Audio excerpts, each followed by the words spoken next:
Армысыз көрермен, эфирде Түркістан төрінде бағдарламасы. Сіздермен мен Айгүл Ержігіт. Бүгінгі біздің бағдарламамыздың қонағы ақш-тың Қазақстандағы төтенше және өкілетті елшісі Уильям Мозер мырза. Елшіміз мырза, Түркістан шаһарына қош келіпсіз. Бұл Түркістанға алғаш рет келуіңіз бе? Егер солай болса, Түркістан шаһары қандай екен? Әсеріңіз қандай? Айгүл, ең алдымен сіздерге сұхбат беру мүмкіндігі үшін рахмет айтқым келеді. Бұл менің Түркістанға алғаш келуім. Менің білуімше Түркістанның Қазақстан тарихы мен мәдениетінде ғана емес, бүкіл орталық Азиядағы исламның, түркі әлемінің ерекше орталығы болып табылады. Бүгін таңертең күнімді Қожа Ахмет Яссауи кесенесін барып көруден бастадым. Жағымды әсер алдым. Әмір Темірдің, Қожа Ахмет Яссауидің болған жерін көру мен үшін үлкен құрмет. Түркістанның әлем тарихында үлкен орын алатындығы сөзсіз. Бүгін оған менің көзім жетті.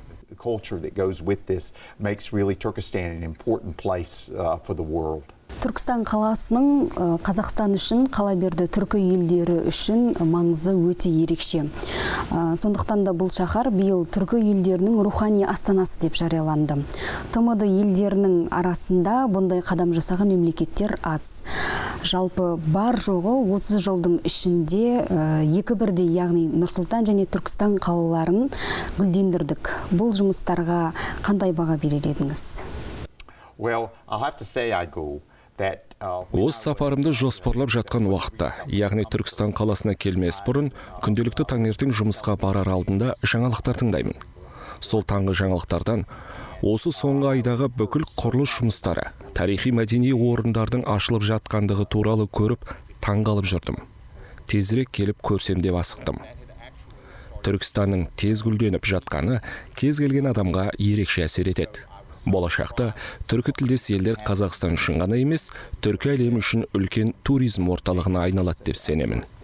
Елші мырза, Түркістанға жасаған бұл сапарыңыздың мақсаты қандай? Ең алдымен келуімнің себебі Түркістанның тарихи мұрасын көру. Жаңа айтқанымдай күнді содан бастадым. Қожа Ахмет Яссауи кесенесін, жер асты мешітін, кесененің ішіндегі тайқазанды көріп, әбден таңдандым. Жалғыз тайқазанды көру үшін де Түркістанға келуге болады деген ой түйдім. Бұдан бөлек, әрине облысқа сапар шеккендіктен облыстың билік өкілдерімен кездесеміз. Түркістан облысының әкімімен кездесуді жоспарлап отырмын. Одан бөлек, осы өңірдің іскер адамдарымен кездесуім жоспарланып отыр. Тек туризм саласы ғана емес, экономикаға үлес қосатын өзге де салаларды талқылаймыз. Сондай-ақ, халықаралық Қазақ-Түрік университетінің ректорымен кездесуді де жоспарлап отырмын.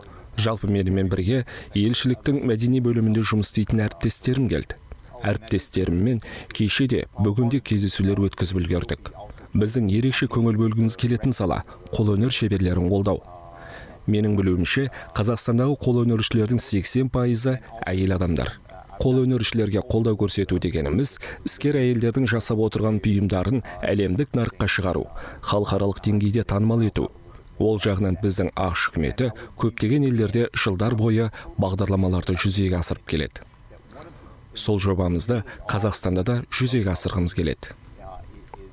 Сол себептен өткен айда, яғни маусым айының 21 күні Атамекен палатасымен бірігіп, біз арнайы бағдарлама жарияладық. Ол бағдарламаға Қазақстанның қолөнершілері қатыса алады. Сондай-ақ жаңа айтып өткенімдей, осы жоба арқылы қазақ қолөнершілерінің ұлттық бұйымдарын әлемдік аренада танымал етуге көмектескіміз келеді. And working with the Atamecan Business Council, we had started June 21st of this year a program for development of promoting local crafts for international markets. And we're going to have I'm going to have a discussion with the craftsmen later today. Біздің білуімізше бірнеше жылдан бері өзіңіз дипломатиялық қызметтің бас қасында жүрсіз. Украина, Молдова, Суринам, Египет, Мали сынды мемлекеттерде жұмыс істедіңіз. Осы ретте Қазақстанның рөлі қандай, басқа елдермен салыстырғанда? Well, first of all, I do want to point out that this is my second time in Kazakhstan. Менің айтайын дегенім, бұл менің Қазақстанға дипломатиялық қызмет үшін екінші рет келуім. Бұған дейін Алматы әлі Астана болып тұрған кезінде 3 жыл бойы Алматыда жұмыс істеген болатынмын. 2019 жылы елші қызметіне қайта оралғанымда өз көзіме өзім сене алмадым. Өйткені Қазақстан сондай өзгеріп құлпырып кеткен. Дамыған заманауи елге айналыпты. Мен оны салыстыра алмадым. Тек Астанаға ғана емес, өзге де қалаларға барғанда инфрақұрылымда, халықтың әл-ауқатын жақсартуға деген инвестициясына бірден көзім жетеді. Әрине мен оны қазір Түркістан облысынан да көріп отырмын. Бір мысал келтіре кетейін. Бұрын Алматыда жұмыс істеп жүрген кезімде, Алматыдан шығып осылай Түркістанға келе салу мүмкін емес деп айта алмаймын. Алайда қиын болатын. Шымкентке келетінбіз. Одан соң Түркістанға сапар шегу керек болатын.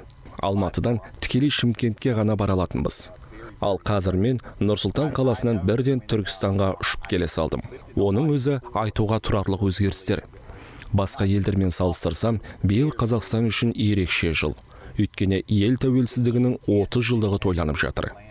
Қазақстан мен ақш арасында да байланыс орнағанына 30 жыл толып отыр. ақш Қазақстанның тәуелсіздігін алғаш мойындаған елдердің бірі. Сондықтан 30 жылдықты бірге тойлап жатырмыз. Біз үшін айтулы жыл. 30 жылдағы жетістіктерге қарасам, Қазақстан қарыштап дамыған өркениетті ел болды. Бір шама ғұмырыңызды дипломатиялық қызметке арнаған жан ретінде бұл мамандықтың иесі болу үшін қандай қасиет керек, мінез керек, қандай мінез керек адамға?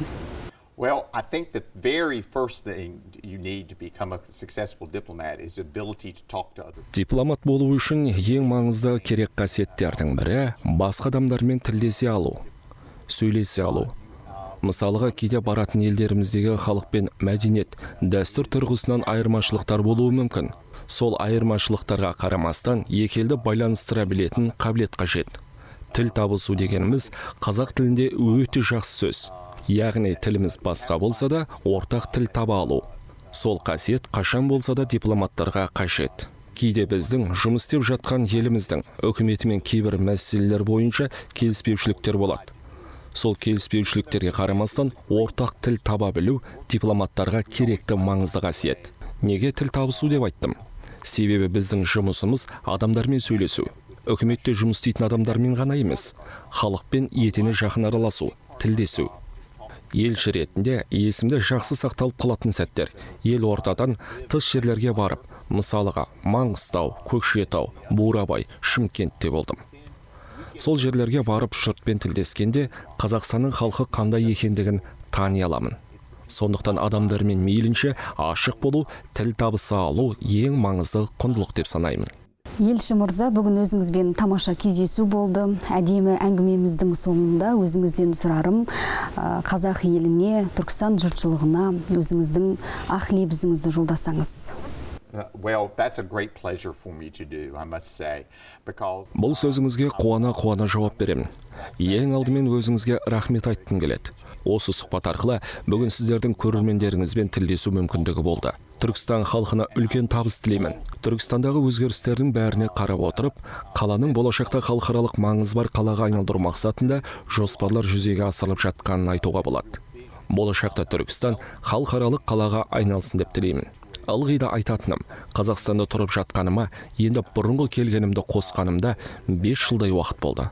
Соның арқасында Қазақстан мен үшін жақын елге айналып үлгерді. Қазақстанның өз халқы үшін жасап жатқан еңбегінің барлығы жемісін беріп, елдің халқы тек табыста, берекеде өмір сүрсін деп тілеймін.